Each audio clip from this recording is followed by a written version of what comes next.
اسلام مکمل، لیکن خالی شاعری کے اعتبار سے مکمل نہیں۔ شاعر تو شاعری میں پتہ نہیں کیا کیا دعوے کر دیتے۔ ہماری قوم کے ساتھ ایک غضب یہ بھی ہوا، شاعری عقیدت ہے، لوگوں نے اسے عقیدہ بنا لیا۔ چنانچہ جب بھی کوئی بات ثابت کرنا ہوتی، قرآن کی آیت کے مقابلے میں شاعر کا شعر پیش کر دیا جاتا۔ اب مثلا منکر و نکیر سے ہماری چھیڑ چھاڑ، قبر میں آنے والے فرشتوں کو ڈانٹ کے ہمیں بھگانے کا جو خیال، کون ہم سے حساب کتاب کا سوال کر سکتا؟ کس میں یہ ہمت و جرت ہے؟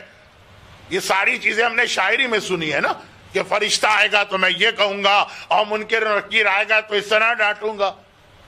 قرآن میں کہیں ہے ایسی کوئی بات؟ حدیث میں کہیں ہے کوئی ایسی بات؟ وہاں جو تصور دیا گیا وہ تو ایسا ہے کہ اگر میں آج کی مجلس میں بھی پڑھ دوں تو آپ کہیں گے وہی ڈراکولا آف اسلام آ گیا۔ شاعری کو ہم نے اپنا عقیدہ بنا لیا، اس کو عقیدت تک رکھی۔